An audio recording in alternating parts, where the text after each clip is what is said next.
Now the Obama administration is conceding that some people will have to pay more. Double-digit increases. This Halloween, politicians gave us something we should be scared of. Obamacare. And that product is working. It's really good. Obama's scared. That's our show tonight.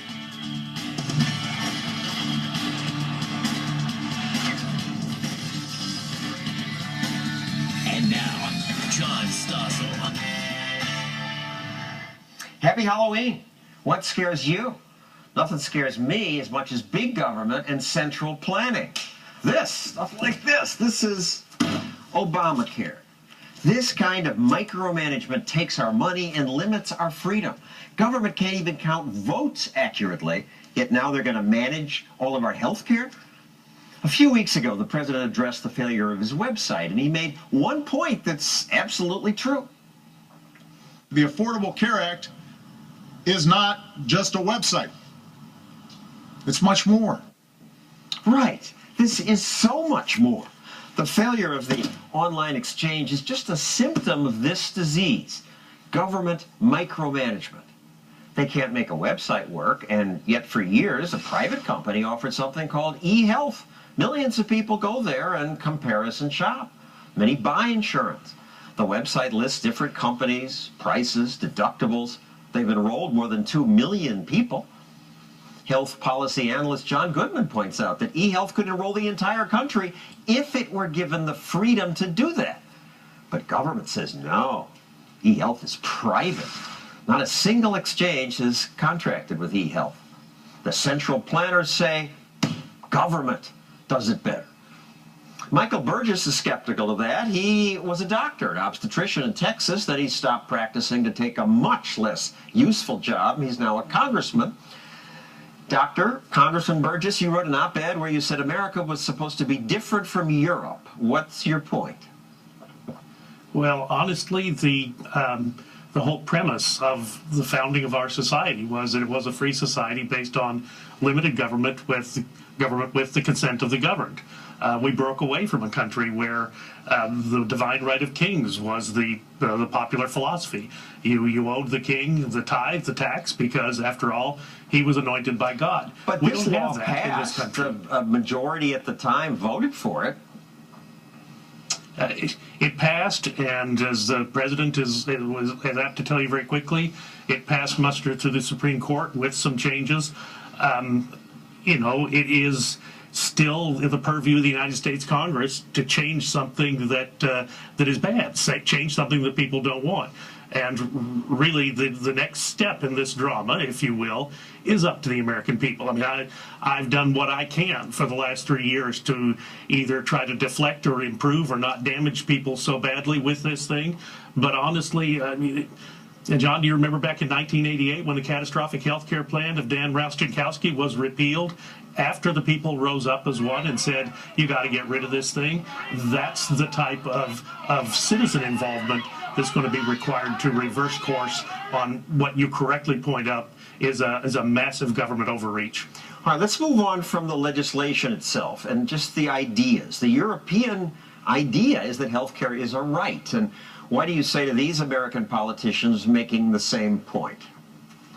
Health care is a right and not a privilege. A right, not a privilege. Not a privilege for a fortunate few, but a right for every one of us to enjoy. If it's a right, government should give it to people. I prefer to look at it more as a responsibility. And I recognized it was my responsibility to provide food, housing, and health care for my family. What about really right poor now, and helpless people? Well, John, there are safety net programs, and no one is suggesting that those be done away with. But why in the world would you expand what was started out to be a safety net program to almost half the country, which is what the Medicaid expansion of the Affordable Care Act does? I mean, if we were doing such a great job there, then people would have embraced it. But in fact, they have not, because those safety net programs have been part of the problem that have driven up costs in delivering health care in the United States. There were ways to reform those programs and not make them so deleterious, but for whatever reason, we chose not to do that. And when they say a right, I would point out that free speech is a right, but that's about being left alone. If healthcare is a right, that means that they have a right to forcibly force you to treat someone or forcibly take your money to treat someone. What's your answer to your colleague, Congressman Alan Grayson, who on the floor of Congress said this? The Republicans' health care plan for America, don't get sick. That's right, don't get sick. If you get sick, America, the Republican health care plan is this: die quickly. So you work with the gentleman. You want people to die quickly? You know, I don't know. I've never spoken to him about that speech, and I wonder if today he regrets making it. But here's the thing. You have the ability in this country, perhaps more so than any other country in the world, to access what is a very forward-leaning healthcare system. I practiced in it for years. I know that. I know everyone didn't have insurance, and I certainly didn't expect compensation from everyone that I saw. But there were ways to deal with the problems at hand. And unfortunately, what the Congress did 3.5 years ago was successfully threw people off the scent of how to fix things. And the result is what we have now. And that's why you have people so upset. I mean, the president knew in the Federal Register back in June of 2010 that the millions of people that are now hearing about that are losing their health insurance, they knew that. They knew that over 3 years ago, and yet they chose to do nothing about it. Thank you, Congressman Burgess. Most of the discussion over Obamacare starts with the assumption that government or someone else, maybe some insurance company, should pay for our health care. It's a right, they say. But think about how this perverts incentives. What if we bought food the way we pay for health care? What would that be like? I'd buy steak after steak. Why not? My insurance company is paying for most of it. Why should I get hamburger? I'll just get the finest cuts of steak and lots of them. Well, this seems crazy. And yet, that's how we buy our health care. Betsy McCoy, former Lieutenant Governor of New York, actually read through all this. This requires that basically everybody get everything. Everything. Not steak, not that quality. But the law requires that everyone have the one-size-fits-all government-designed benefit package. It has to have all 10 categories in it. So the 50-year-old couple, they've got to pay for maternity care. And the straight arrow, he has to pay for inpatient substance abuse treatment. The president says you might need that. He wants everyone to be protected. The assumption is that we are too stupid to choose our own health insurance. That's why right now, millions of people who were promised they could keep their health plan if they liked it are being herded out of those plans. You could almost hear the whip cracking because in the new plans include all this stuff. Oh, yes. And suddenly, the Washington bureaucrats and people like Kathleen Sebelius have changed the promise. It's not you can keep your plan if you like it. It's you had a plan that was garbage. It was a scam, and you were too stupid to know it. So now we're giving you the package that we know is right. Which costs a lot more. Of course it does. Of course it does, because it includes all these things you don't need, but they want you to have it, not because you're going to use those services, because you're going to put your money in there so they can spend your money taking care of somebody else. And you, for example, colonoscopies. A 30-year-old man doesn't need that kind of, quote, free preventive care. And being forced to pay for colonoscopy feels almost as bad as having to get one. Well, but we got to cover the people who do need it. Get the healthy to pay for the sick. It sounds kind. But that's not how this law was sold. True. The president knew that to sell this law, he had to say, you can keep what you have if you like it. Let's just take care of the uninsured. It was a scam from the beginning. And as the ugly reality of central planning is now being revealed, the left continues to run celebrations of how great Obamacare is, especially for you women. Care will be free.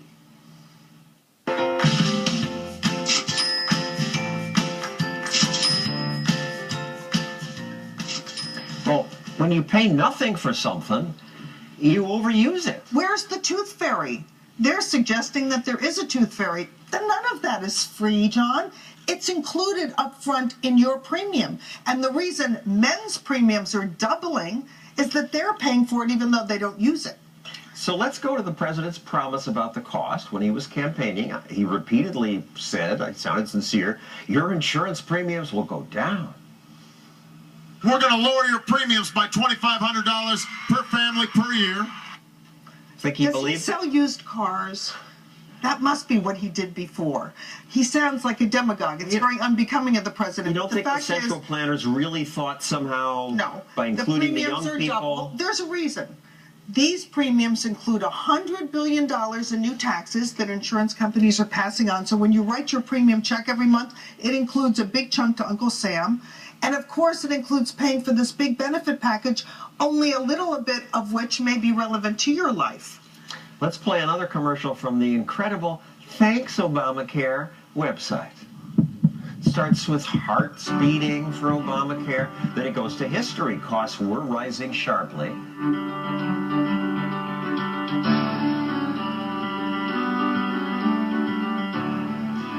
But then in 2009, something wonderful happened.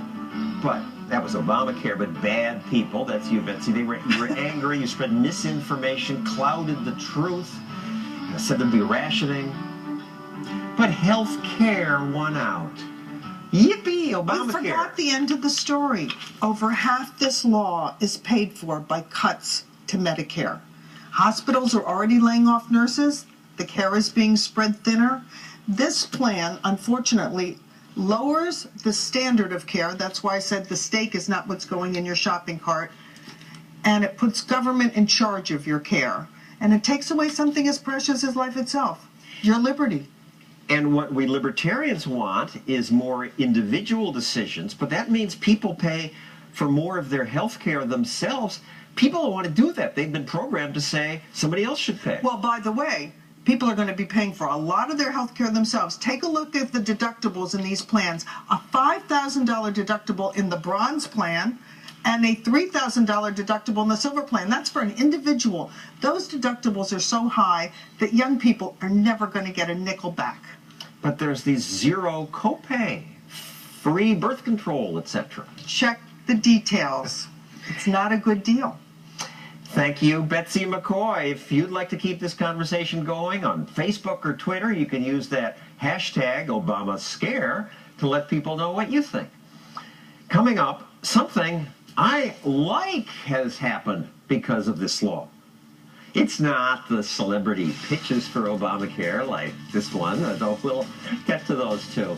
But I was surprised that Obamacare may have accomplished something good